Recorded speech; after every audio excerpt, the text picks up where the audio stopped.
नाज़रीन, प्रोग्राम रुपया पैसा में आपको खुशामदीद कहते हैं।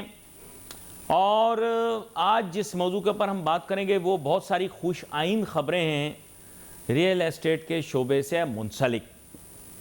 एक खबर जो कि बड़ी ही अहम है वो है कि एफईडी हुकूमत ने फिलफोर हटाने का जो है वो इंदिया दे दिया है और कहा है कि जनाब ये जो फर्स्ट टाइम जो बेच रहा होगा यानी जो बिल्डर डेवलपर होगा उसको एफईडी नहीं लगेगा। ऐसा अखबारात के अंदर शाया हो चुका है और अगर ये फ़ैसला हो गया तो ये अच्छा साबित होगा। ताहम ये कि इसमें एक इजाफी चीज़ ये भी होनी चाहिए कि हुकूमत पाकिस्तान जहाँ बिल्डर डेवलपर को बेनिफिट दे रही है वहाँ पे आम आवाम को या बायर को भी बेनिफिट उसका मिलना चाहिए, इस सेंस में कि ये सिर्फ फर्स्ट बायर या फर्स्ट सेल तक मुंसलिक नहीं होना चाहिए बल्कि ये उससे आगे भी बात बढ़नी चाहिए। वो लोग जो सिर्फ खालिसतन वो यूनिट अपने इस्तेमाल के लिए या अपने फ़र्द के इस्तेमाल के लिए लेना चाह रहे हैं उनको ना रोका जाए, यानी इनफरादी जो लोग इस्तेमाल करना चाह रहे हैं उनको जो है वो इसके ऊपर आसानी जो है वो दी जाए। अच्छा, दूसरा बहुत ही अहम नुक्ता है जनाब वाला जो ख़बरों में आया है लेकिन लोग उससे भूल भाल गए हैं। देखें, रियल एस्टेट और प्रॉपर्टी के अंदर ओवरसीज़ पाकिस्तानीज़ का बड़ा अहम किरदार होता है, लेकिन ओवरसीज़ पाकिस्तानीज़ को माजी में काफ़ी दुश्वारी और तकलीफ़ का सामना करना पड़ा क्योंकि उनको एज अ फाइलर कंसीडर नहीं किया जा रहा था। अब ये है कि हुकूमत ने ऐसा इंदिया दिया है। देखो, अगर ये ख़बर मुस्तनद है क्योंकि बहुत सारी ख़बरें ऐसी होती हैं जो हुकूमत के मुतालिक दी जाती हैं कि रिलीफ आ गई, फिर चंद दिन बाद कहा जाता IMF ने कह दिया, IMF ने ये कह दिया, IMF ने वो कह दिया। अब मुझे ये नहीं पता IMF ने कुछ कह दिया या नहीं कहा, लेकिन अभी तक मंसूब ये ख़बर ज़रूर आ रही है कि जो ओवरसीज़ पाकिस्तानी हैं उनको फाइलर्स कंसिडर किया जाएगा बैंक ट्रांजैक्शंस और फाइनेंशियल ट्रांजैक्शंस के लिए। और इसके अंदर क्या एक और आसानी पैदा हो जाती है, मुझे ऐसे लगता है जैसे रियल एस्टेट शोबे के अंदर अगर उनको फाइलर कंसिडर कर लिया जाएगा तो ये उनके लिए बहुत ज़्यादा बिजनेस ट्रांजैक्शंस में आसानी पैदा हो जाएगी क्योंकि ओवरसीज़ पाकिस्तानी बहुत ज़्यादा रियल एस्टेट में इन्वेस्ट करते हैं। अब सबकी उम्मीदें और तवक्कुआत और नज़रें लगी हुई हैं कि रियल एस्टेट सेक्टर रिवाइव करे क्योंकि मुल्क का एक बहुत बड़ा सरमाए का हिस्सा जो वो रियल एस्टेट में लगवा दिया गया। देखें, गवर्नमेंट पॉलिसियाँ बदलती रहती हैं, ये सब क्यों किया गया? ओवरसीज़ पाकिस्तानी को सेटिस्फाई किया। ये एक बहुत अच्छा इकदाम है कि उनको फाइलर कंसीडर कर लें, तो इससे ये है कि वो इन प्रोजेक्ट्स के अंदर फर्स्ट टाइम क्या again and again every time participate करेंगे। ओवरसीज़ का बहुत पैसा पाकिस्तान में आता भी है, ज़ाहिर बात है अपने मुमालिक में भी लगाते हैं जहाँ पर वो रह रहे हैं और पाकिस्तान में भी लगाते हैं और इससे जो है वो रियल एस्टेट से मुंसलिक बहुत सारी सनतें चलती भी हैं, टू बी वेरी फ्रैंक। तो यह कि अच्छा काम हो जाएगा। और एफईडी वाली ख़बर जो है वो तो मैं कहूँगा कि एज ए कैटलिस्ट एक्ट करेगी। अच्छा, बहुत सारी और चीज़ें हैं जो कि हुकूमत ने रियल एस्टेट के लिए करनी है, लेकिन आपको पता है कि IMF की थोड़ी सख्तियाँ हैं। गवर्नमेंट ने तो कोशिश की थी कि ये ओवरऑल ही रियल एस्टेट को रिवाइव करें क्योंकि यही एक सेक्टर पाकिस्तान में चलता है और कोई चलता नहीं है। I will be very Frank, बुरा तो नहीं मान रहा। देखिए, असल में बात यह है कि सनतें, तिजारत, अगर इन लोगों में इतना दम होता या हमारे इंडस्ट्रियलिस्ट और बिजनेसमैन में इतना तप्पड़ होता तो आज मुल्क की रेमिटेंसेस एक्सपोर्ट से ज़्यादा ना हो जाती। देखो यार, बात यह है कि ये हमेशा वेस्ट की बेसाखियाँ लेकर ही हमारे इंडस्ट्रियलिस्ट आगे बढ़ें। अभी भी आप देखना, हमारी टीम जाएगी, निगोशिएट करके आएगी अमेरिका के साथ टैरिफ, और वो बेनिफिट के ही जो वेव के ऊपर हमारे इंडस्ट्रीज की एक्सपोर्ट्स जो हैं वो ड्राइव होंगी अपवर्ड, जहाँ तक अभी उम्मीद की जा सकती है। देखो, अभी we are walking a very tight rope. मैं बड़ी गहरी बात कर रहा हूँ। We are walking a very tight rope कि हम लोग ये समझने की कोशिश कर रहे हैं कि देखो अब हर चीज़ जो है ना वो सियासी जाविये या सियासी लेंस से देखी जा रही है। पॉलिटिकल लेंस क्या होती है? देखो, इसको समझना। पॉलिटिकल लेंस के माने ये होते हैं कि आज अगर मैं किसी भी माशी पॉलिसी पे क्रिटिसाइज़ करूँगा तो हम क्या करेंगे कि ऐसा तासुर लेंगे कि क्या मेरी क्रिटिसिज्म जो है वो क्या एग्जिस्टिंग गवर्नमेंट पर है, क्योंकि अगर मेरी क्रिटिसिज्म एग्जिस्टिंग गवर्नमेंट पर है तो इसको बहुत नेगेटिवली देखा जाएगा, ठीक है। और अगर मैं फेवर में बात करता हूं तो ऐसा तासुर लिया जाएगा जैसे मैं पॉलिटिकल गवर्नमेंट को फेवर कर रहा हूं। अब इसको जरा देखो, थोड़ा सा समझना, जो भी गवर्नमेंट पॉलिसी आ रही है उसको आपने एक लेंस से देखना है। What is that problem?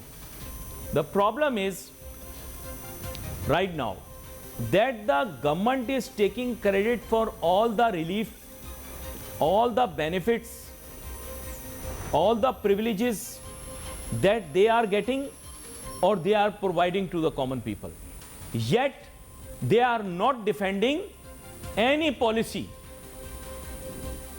यानी ये एक यूनिक सिनारियो है जहां गवर्नमेंट जो है वो किसी एग्जिस्टिंग इकोनॉमिक पॉलिसी को डिफेंड नहीं कर रही। फाइनेंस मिनिस्टर कर रहे होंगे, बट गवर्नमेंट इन इटसेल्फ किसी भी ऐसी पॉलिसी को डिफेंड नहीं कर रही, लेकिन प्रिविलेजेस सारे ले रही है इस चीज के कि अगर वो कोई भी आवाम को बेनिफिट दे रहे हैं तो उसकी ओनरशिप ले रहे हैं। अभी यकीन करें, सुबह में चिंटू के साथ बड़ा अजीब सीन हो गया। चिंटू ने अपनी दोस्त को फोन किया तो आगे से जनाब आवाज आई अस्सलाम वालेकुम। अच्छा, ये समझा वाकई में शहबाज शरीफ साहब से कॉल लग गई। ये 5 मिनट बात करता रहा, यकीन करें, और उनसे बोला है सर थैंक यू, आपने बिजली के रेट कम कर दिए, ये वो। यकीन करें ये बात का बाद में इसको पता लगा रिकॉर्डिंग थी। आपने सुना है ना, वो आजकल आप फोन करते हैं फौरन आवाज आती है, तो यकीन करें ये 5 मिनट बात करता रहा, शुक्रिया वुक्रिया भी करता रहा, अपने गली के मोहल्ले के 5 काम भी बोल दिए इसने, सर ये ठीक करवा दीजिएगा वो। बाद में इसको एहसास हुआ जब वहां से जवाब नहीं आया कि सर ये तो रिकॉर्डिंग है। क्यों भाई, सही बोल रहा हूँ गलत बोल रहा हूँ? नहीं समझ में आई है सर मैं ऐसी हाई लेवल का काम करता हूँ, 2 दिन बाद समझ में आता है, फिर हंसी निकलती है या बंदा खामोशी इख्तियार करता है, जो भी।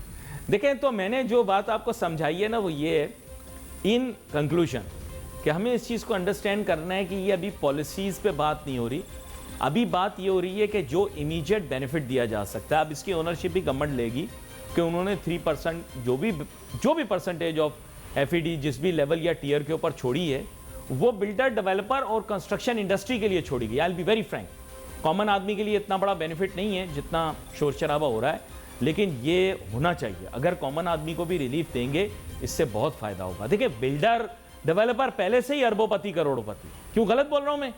इजाज भाई सच बताएं आप, बिल्डर डेवलपर खुद लग्जरी लाइफ लीड कर रहे हैं, बादशाहों वाली जिंदगी गुजार रहे हैं। अगर इस वक्त अगर कोई, यकीन करें, किसी की 5 उंगलियां घी में और सर कढ़ाई में हो, वो बिल्डर डेवलपर है।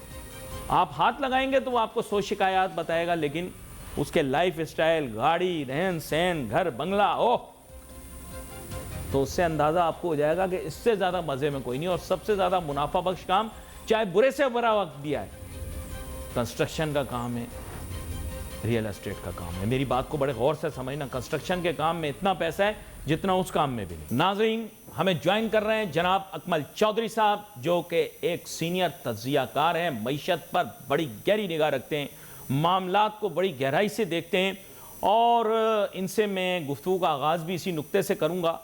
जनाब अकमल चौधरी साहब, आपको पता है ये खबर इस वक्त बहुत ज़्यादा हाईलाइटेड है। ज़ाहिर बात उसका क्वांटम या इम्पैक्ट तो मुझे नहीं पता, लेकिन 3% या जो भी FED की शरह तय की गई थी फर्स्ट सेल के ऊपर, अब ये क्लियर नहीं कर रहे, एक्चुअली फर्स्ट सेल बोल रहे हैं तो थोड़ा लोग कंफ्यूज हो रहे हैं। बेसिकली सर ये सारा गेम था बिल्डर डेवलपर का ना, तो बिल्डर डेवलपर वही फर्स्ट सेल करता है, क्योंकि आप और मैं तो मतलब not as a corporate entity बेचेंगे खरीदेंगे, तो बेसिकली क्या है कि उसमें वो ख़त्म कर दिया हुकूमत ने, तो इनके लिए बड़ी आसानी हो गई है, यानी बिल्डर जो तबका है उनको इससे काफ़ी फ़ायदा होगा, तो ये खुशाइन चीज़ तस्वर की जाएगी।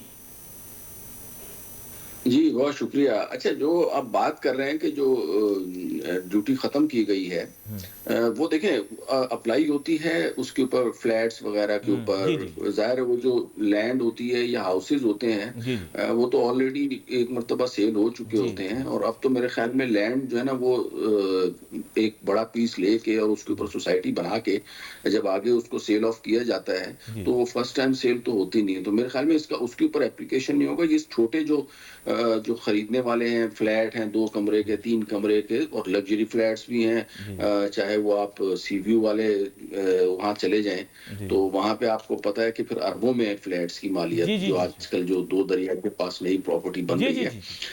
तो ज़ाहिर है इससे जो है वो एक तरफ तो अगर मैं कहूँगा कि जो बिल्डर्स हैं इनका फ़ायदा होगा, क्योंकि अल्टीमेटली बिल्डर्स ने तो खुद इसकी कॉस्ट तो नहीं पे करनी होती है, अवाम नहीं पे करनी होती है, और इनडायरेक्टली अवाम को फ़ायदा होगा। अब उस अवाम में कितने परसेंट ऐसे लोग हैं जो कि वाक़ई डिज़र्विंग हैं और कितने परसेंट ऐसे लोग हैं जो अरबों वाले फ्लैट्स में रह रहे हैं, तो वो बहरहाल देखना होगा। वेल्थ ऑफ सर वो एक्चुअली क्या है कि ना इनका मकसद ये था डॉक्यूमेंटेशन, तो बिल्डर ज़रा ना डॉक्यूमेंटेशन से घबराते हैं। अब वो किसी दिन बताऊंगा आपको क्यों घबराते हैं, लेकिन वो आप सही कह रहे हैं कि वो कस्टमर को घबराने की बात नहीं, घबराने की बात ये होती है ना कि उसकी एक्चुअल मार्केट वैल्यू या जो सेल वैल्यू कुछ और होती है, उसका एफपीआर रेट कुछ और होता है, डीसी रेट कुछ और होता है। तो कराची में तो ये आम है ना। अब वो अगर आप यहाँ पे पॉश एरियाज में भी चले जाएं या इवन नॉर्मल एरियाज जैसे नॉर्थ हो गया, जौहर हो गया, यहाँ पे भी चले जाएं तो डीसी रेट में और एफपीआर के रेट में और एक्चुअल मार्केट प्राइस में जमीन आसमान का फर्क है। यहाँ पे कोई एक प्रोजेक्ट किसी एक अच्छे बिल्डर का ले लें तो गुलिस्तान जौहर में फ्लैट करोड़ से ऊपर का नई गेमें जादू ही नहीं है। आपको भी नई गेमें बताऊंगा आपको मैं।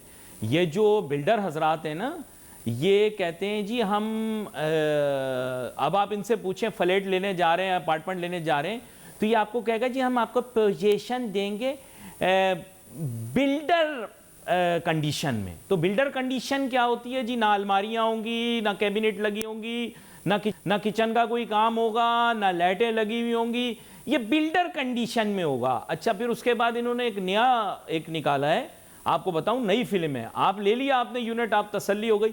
इसके बाद ये डेवलपमेंट चार्जेस और यूटिलिटीज चार्जेस के नाम पे खूब दबा के पैसा लेते हैं। फिर उसके बाद कभी नई चीजें आती हैं इनकी कि जी वो बैल्कनी में ग्रिल लगानी, ये वो इनने अपने हरबे पूरे बनाए हुए हैं।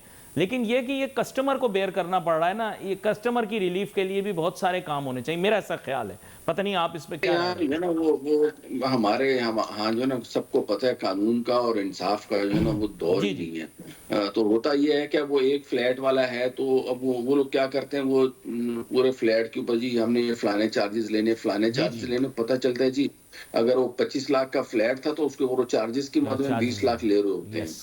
यानी सम टाइम तो मैंने सुना एक आपने रजिस्ट्री सुनी होगी, एक जो अपना रजिस्ट्रार ऑफिस में होती है। अच्छा, बिल्डर्स ने आजकल अपनी रजिस्ट्री शुरू की हुई है। यानी अगर फर्ज करें वो फ्लैट बना है और उसकी अभी रजिस्ट्री जो पहली रजिस्ट्री होती है वो नहीं हुई, तो वो अपनी पर्सनल रजिस्ट्रियां करेंगे कि ये फलाने ने जो है ना ये फलाने को बेच दी है, बिल्डर के पास जाएगा और उसकी हालांकि कानूनी हैसियत और उसकी ट्रांसफर और उसकी बकायदा फी भी लेते हैं, उसकी ट्रांसफर फी भी लेते हैं। हाँ, फीस भी लेते हैं। हालांकि उसकी कोई वैल्यू नहीं है, कोई वर्थ नहीं है उसकी, और ये हुकूमत को और टैक्सेस को कम पे करने का एक बहाना है। और 10-10 मरतबा जो है ना वो नीचे बिल्डर के पास से बिक जाती है और आखिरकार जब पता चलता है कि ये वो फ्लैट पुराने हो गए हैं, वहां पे 4 मालिक बदल चुके हैं या रहते हुए एक अरसा हो गया, तो फिर ये लोग जाके रजिस्ट्री करके उसकी जान छोड़ते हैं।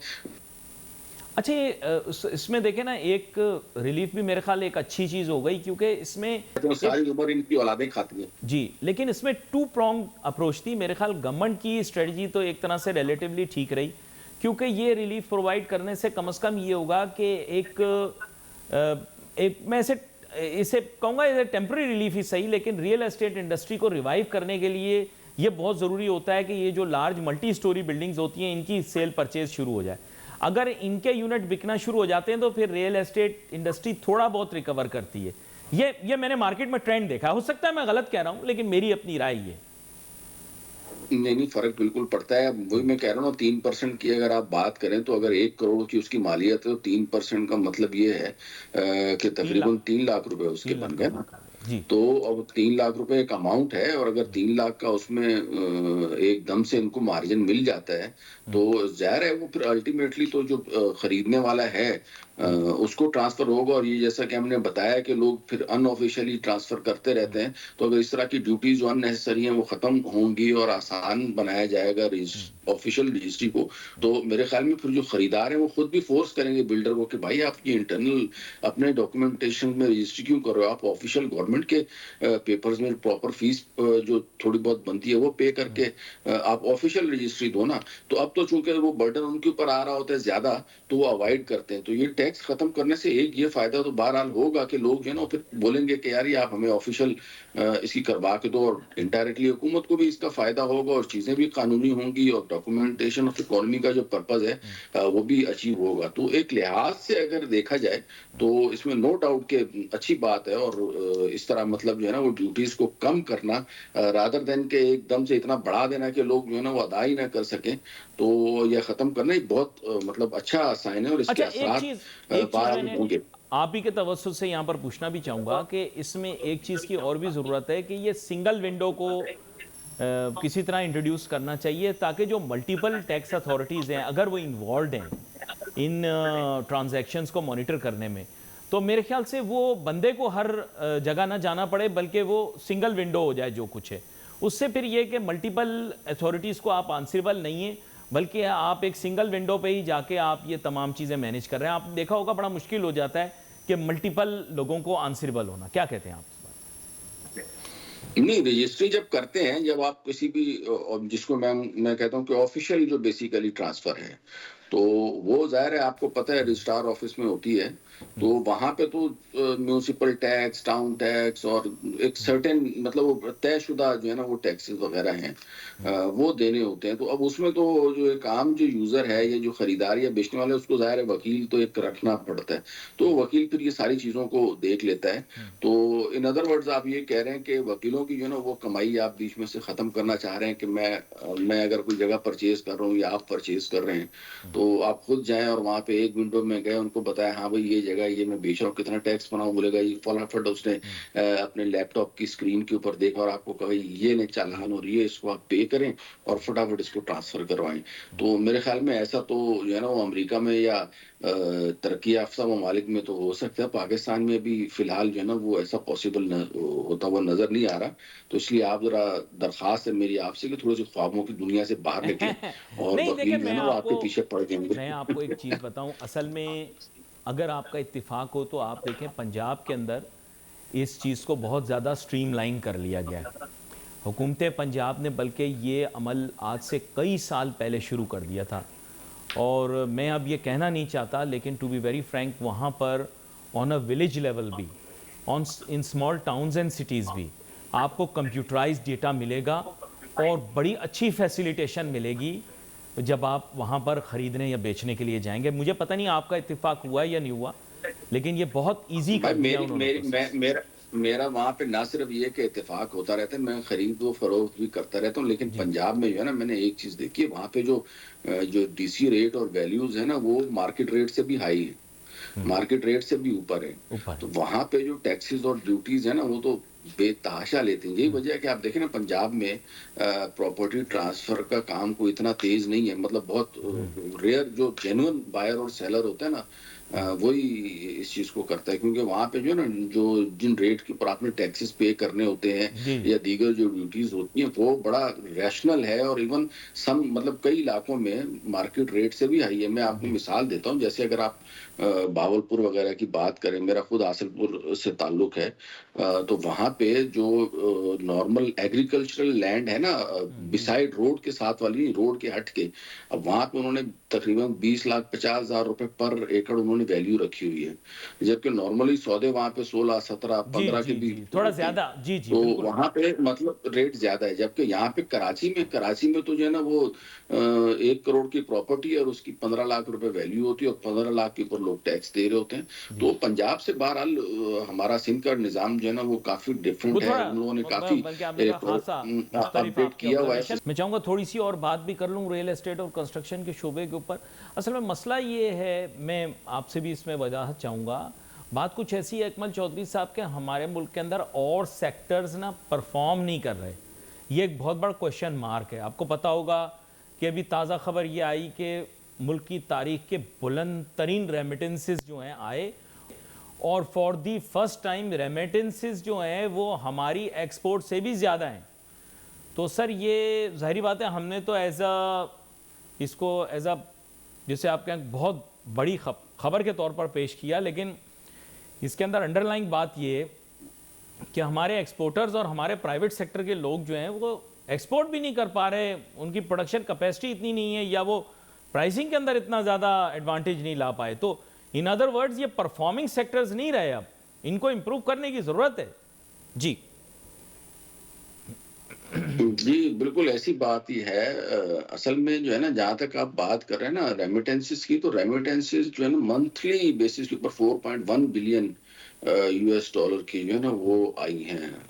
पिछला जो हमारा महीना गुजरा मार्च का, उसमें तो ये एक रिकॉर्ड है। और नॉर्मली हमारी रेमिटेंसेस ही ज्यादा होती है, एक्सपोर्ट जो है वो रेमिटेंसेस से नीचे ही रहती हैं। और ये हमारा एक अलमिया है, जाहिर है उसमें काफ़ी सारे फैक्टर्स हैं उसमें, जैसे पावर कॉस्ट है, लेबर कॉस्ट है।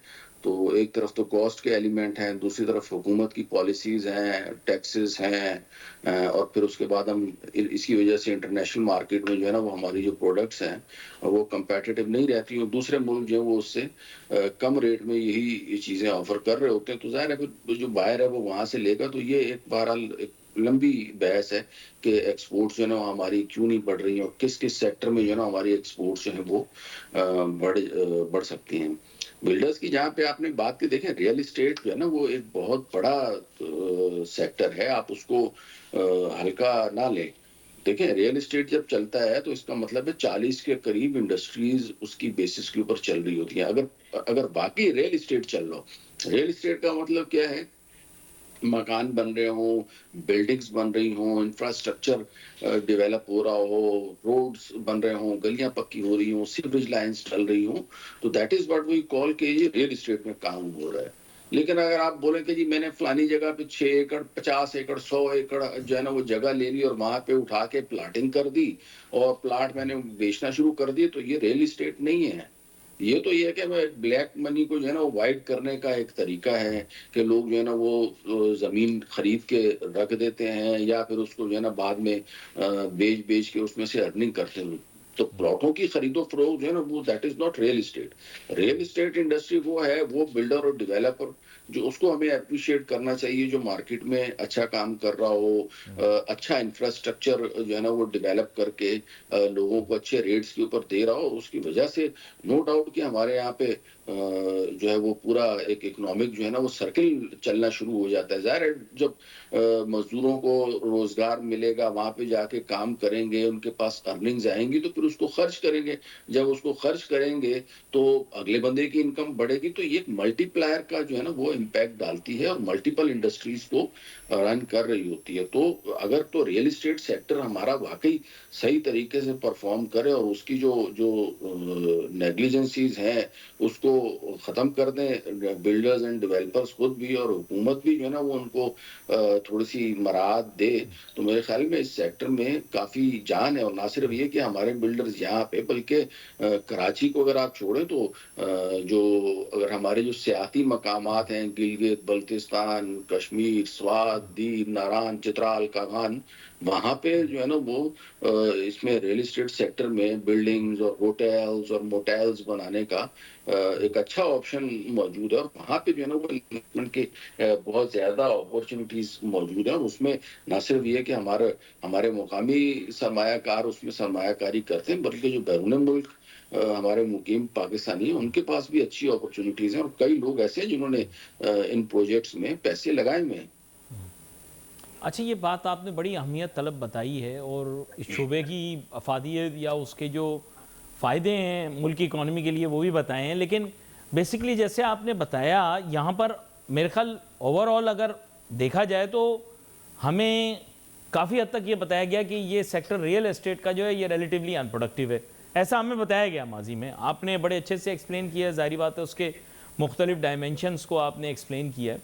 लेकिन अब यह हमें जनरल अंडरस्टैंडिंग क्रिएट करनी पड़ेगी कि क्या बाकी सेक्टर्स जो हैं वो रिलेटिवली कंपेटिटिव नहीं रहे, क्योंकि हम मराद तो दूसरे सेक्टर्स को दे रहे हैं, रिलीफ तो दूसरे सेक्टर्स को दे रहे हैं, प्रोडक्टिविटी तो मेजर दूसरे सेक्टर्स की कर रहे हैं, हम उन्हें इंडस्ट्रियली या मैन्युफैक्चरिंग सेक्टर जो है उसकी तरफ फोकस कर रहे हैं, तो वहाँ पर प्रोडक्टिविटी या इफेक्टिविटी को कौन जज कर रहा है? मैं ये आपसे पूछना चाहता हूँ, ताकि एक मवाजना तो हो सके कि कौन सा सेक्टर बेहतर परफॉर्म कर रहा है। जी देखिए, रियल एस्टेट सेक्टर का तो जैसे मैंने बताया ना कि इससे जो जो रिलेटेड जो दीगर सेक्टर्स हैं वो फिर तरक्की करते हैं ना, जैसे बिजली की तारें बनाने वाली जी काम नहीं, लेकिन उनका चलता टेक्सटाइल है, फॉर उसके एग्जांपल बाद अगर मैं बल्ब टेक्सटाइल को बनाना कंपेयर करता हूं, टेक्सटाइल वाले मराद भी ले रहे हैं, बोलते हैं हमको ये बेनिफिट भी दो, हुकूमत कहती है जी देंगे, वो फिर इंडस्ट्री वाले हमारे शोर शराबा करते हैं, कहते हैं हमें इलेक्ट्रिसिटी का यूनिट भी कम दो, तो वो भी शोर शराबा करते हैं। कंस्ट्रक्शन वाले तो नहीं शोर करते, लेकिन कंस्ट्रक्शन वालों का भी बहुत इशू है, प्रॉब्लम है, लेकिन उसके बावजूद वो टेक्सटाइल सेक्टर की जो ये मैं पूछ रहा हूँ ना आपसे कि ये परफॉर्म कर रहे हैं कि नहीं कर रहे हैं, क्योंकि एक्सपोर्ट के नंबर्स तो हमारे उससे ज्यादा तो रेमिटेंस आ गई। नहीं, टेक्सटाइल के नंबर्स भी जो है ना वो जो एक्सपोर्ट्स हैं उसके नंबर भी बढ़े हैं, ऐसा नहीं है कि नहीं बढ़े। अच्छा, टेक्सटाइल सेक्टर की मैं बात करूँ ना, उसमें हम जैसे मैंने बताया ना, हम जो प्रोडक्ट्स बनाते हैं वो हमारा जो सबसे बड़े बायर्स हैं ना, मैं आपको उनके नाम बताता हूँ। हमारा ज्यादा माल अमेरिका जाता है, टेक्सटाइल की बात करूँ। उसके बाद यूरोपियन यूनियन के जो कंट्रीज हैं वो लेते हैं, और इसके साथ साथ इंग्लैंड यानी यूके यहाँ जाता है। तो इन ममालिक में हमारे जो है ना टेक्सटाइल सेक्टर के जो एक्सपोर्ट्स हैं वो होती हैं। अच्छा, टोटल हमारी कोई 17-18 बिलियन डॉलर की टोटल जो एक्सपोर्ट्स होती हैं, उसमें अमेरिका में तकरीबन 3 बिलियन डॉलर के लगभग जो है ना वो हमारी एक्सपोर्ट्स अमेरिका को होती है। और उसी अमेरिका में चाइना जो है ना वो तकरीबन 40 से 42 बिलियन डॉलर की एक्सपोर्ट सिर्फ टेक्सटाइल की करता है अमेरिका को। यानी उतनी पाकिस्तान की टोटल एक्सपोर्ट्स नहीं है जितनी सिर्फ चाइना की टेक्सटाइल की एक्सपोर्ट्स हैं टू यूएसए। दूसरा जो फैक्टर है, वियतनाम हमें बड़ा टफ टाइम दे रहा है। वियतनाम भी जो है ना वो टेक्सटाइल की एक्सपोर्ट्स में काफी अच्छे आगे निकल चुका है। बड़े बड़े जो ब्रांड्स हैं, नाइकी, एडिडास, तो अब ये पहले हमारे यहाँ पाकिस्तान से बनवाते थे, लेकिन जैसे जैसे हमारे यहाँ पे कॉस्ट ऑफ प्रोडक्शन बढ़ी है तो वो बांग्लादेश या जो है वो वियतनाम शिफ्ट हो गए। तो अब ये सारी चीजें वहां से इन मुल्कों में जा रही होती है। तो अगर आपने हमारे टेक्सटाइल सेक्टर को कंपेटिटिव बनाना है तो उसमें जाहिर है सबसे जो मेन एक्सपेंस होता है वो इलेक्ट्रिसिटी का होता है। उसके बाद फिर जो मशीनरी इंपोर्ट करते हैं उसके ऊपर आप रिलैक्सेशन दें। जो इसमें अब कपास जो है ना, हमारे यहाँ टेक्सटाइल का जो मेन जो एलिमेंट है वो कपास है। अब कपास की हमारी प्रोडक्शन जो है ना वो पिछले सालों में आधी से भी कम रह गई है। हमें कपास भी जो है ना वो इंपोर्ट करना पड़ रही है। तो पॉलिस्टर वगैरह और दीगर चीजें तो हम करते ही थे, अब कपास भी, हमें कॉटन भी जो है ना वो एक्सपोर्ट करना पड़ रही है। तो फिर आप बोलेंगे कि हम टेक्सटाइल सेक्टर तरक्की नहीं कर रहा, तो कहाँ से तरक्की करेगा? तो मल्टीपल इसके फैक्टर्स हैं और उसमें ये सारे पॉलिसी रिलेटेड मैटर्स हैं। और उसका एग्रीकल्चर से अगेन ताल्लुक है कि एग्रीकल्चर में जो कॉटन है उसको प्रमोट किया जाए। पिछले सालों से हमारी कॉटन की प्रोडक्शन जो कम हुई है उसको कंपनसेट किया जाए, कल्टीवेशन का एरिया बढ़ाया जाए ताकि लोग ज्यादा, उसके रेट भी अकॉर्डिंगली बढ़ाए जाए ताकि लोगों को ज्यादा मुनाफा जो है ना वो इसमें मिले, तो ही वो उसको उगाएंगे ना। वरना वो लोग अल्टरनेटिव क्रॉप्स के ऊपर जाते हैं, मकई उगा ली, चावल उगा लिए, या दूसरी जो चीजें होती है सूरजमुखी, सनफ्लावर जिसे हम कहते हैं, वो उगा लिए। तो उस तरफ जो है ना फिर लोग जाना शुरू हो जाते हैं एज कम्पेयर टू कॉटन। तो दीज आर द एलिमेंट जो टेक्सटाइल सेक्टर में हमें जो है ना वो बड़ा आगे बढ़ने से रोक रहे हैं। अच्छा, उसके बाद आईटी के ऊपर आप आ जाए। आईटी आपको पता है, सर्विसेज की अगर मैं बात करूं कि तो उसमें वैसे ही हमारे जो नौजवान दिमाग हैं they are working exceptionally well. और इस मरतबा उम्मीद है कि 5 बिलियन डॉलर तक हमारी जो है वो आईटी की एक्सपोर्ट्स बढ़ जाएंगी। लेकिन again we are under performing, facilities नहीं है, नेट सही नहीं चल रहा, और उसके बाद यहाँ पे पेमेंट से रिलेटेड पेपाल और दीगर जो सहूलियात मौजूद नहीं है। तो इस वजह से आईटी सेक्टर में भी प्रॉब्लम्स आ रहे हैं। On the other hand government कोशिश कर रही है, रोशन पाकिस्तान, डिजिटल अकाउंट और इस तरह के पेमेंट से रिलेटेड जो मसाइल हैं वो भी, क्रिप्टो काउंसिल भी बना ली है, क्रिप्टो काउंसिल भी बना जी। हाँ, क्रिप्टो के ऊपर भी वर्किंग हो रही है, तो सही है। मतलब वो तो बोल रहे हैं क्रिप्टो पे तो रेमिटेंस जो है वो 1 सेकंड में आती है। क्रिप्टो में तो रेमिटेंस 1 सेकंड में आती है। ठक आपने वहां से पैसे डाले, ठक यहाँ पर आपके पास आ गए क्रिप्टो में। हाँ, वो तो फौरन होता है। वो मतलब बेहतरीन, बेहतरीन है, लेकिन उसके अलग एक पिटफॉल्स हैं, उसके अलग जो है ना वो फ़ायदे भी हैं, नुकसानात भी हैं। तो वो ज़ाहिर है काउंसिल बनाई है, वो फिर अपनी तजावीज़ देगी और उसकी बेसिस के ऊपर फिर हुकूमत जो है ना वो कंसीडर करेगी कि क्रिप्टो को किस तरीके से वैलिडेट किया जाए। अभी तक तो हमारे मुल्क में तो एज़ ए सट्टा आइटम ही क्रिप्टो यूज़ हो रही है। जैसे स्टॉक मार्केट में लोग पैसा लगाते हैं और इंतज़ार करते हैं कि कल को ये बढ़ जाएगा तो उसको जो है ना वो फिर हम वापस बेच देंगे। तो यहाँ पे हमारे यहाँ पे भी इस वक़्त जो है ना वो crypto not as a currency या कमोडिटी के तौर पे नहीं, बल्कि एक सट्टा आइटम के तौर पे ज़्यादा यूज़ हो रही है। तो ये अच्छा, और एक और उसके आपको बाद मजे की अगर बात एग्री बताता हूँ। एक और ताज़ा खबर ये भी है कि पाकिस्तान सोलर पैनल इंपोर्ट करने वाला दुनिया का सबसे बड़ा मुल्क बन चुका है। ये आपको बता दूं खबर। अच्छा, 17 मैं जो है ना आपके गीगावाट प्रोग्राम सोलर से पैनल पाकिस्तान ने मंगवा लिए। दुनिया हैरान और परेशान है। पाकिस्तान सोलर पैनल इंपोर्ट में नंबर 1 बन चुका है दुनिया के अंदर। डॉलर कहां से आया अच्छा, ये मैं सोच रहा था अभी, कितना डॉलर कहां से आया है कि 17 गीगावाट पूरे इंपोर्ट कर लिए। मैं खुद अभी परेशान बैठा था, चाइना से आया मोबाइल ना, फोन चाइना से आया बंद ना कर बेटे दिए, ना। गाड़ियां बंद कर दी, और ये जो है इतने ज्यादा सोलर पैनल मंगा लिए। जी चाइना जिंदाबाद। भाई हमारा जो है ना चाइना के साथ हमारा जो ट्रेड डेफिसिट है वो तकरीबन $13.5 बिलियन का है। 16.5 बिलियन की हम वहां से इंपोर्ट करते हैं, $16.5 बिलियन की, और उनको जो हम एक्सपोर्ट करते हैं चाइना को $2.5 बिलियन है। और दोस्ती हमारी उनसे जो है ना वो चाइना से जो है वो समंदर से गहरी है, और जो हिमालय है उसके पहाड़ों से ऊंची है। सबसे ज्यादा जो है ना वो हम कर्जदार जो है वो चाइना के हैं। सबसे ज्यादा महंगे इंटरेस्ट रेट के ऊपर जो कर्जा है वो हमें चाइना दे रहा है। सबसे ज्यादा हम जो सूद अदा कर रहे हैं वो चाइना को अदा कर रहे हैं। सबसे ज्यादा हमारा ट्रेड डेफिसिट चाइना के साथ है। अच्छा, ऑन दी अदर हैंड अब इसको मैं कंपैरिजन करता हूँ अमेरिका के साथ, तो अमेरिका के साथ हमारा ट्रेड सरप्लस है। हमारी अमेरिका को जो एक्सपोर्ट्स हैं वो तकरीबन 5.2 बिलियन के लगभग हैं, और हमारी वहां से इंपोर्ट्स 2.2 बिलियन के लगभग है। $3 बिलियन के हम सरप्लस में हैं अमेरिका के साथ। यानी आप ये देखें ना, उसके बाद अमेरिका या आईएमएफ वगैरह जो हमें लोन देते हैं वो चाइना से कम रेट के ऊपर देते हैं।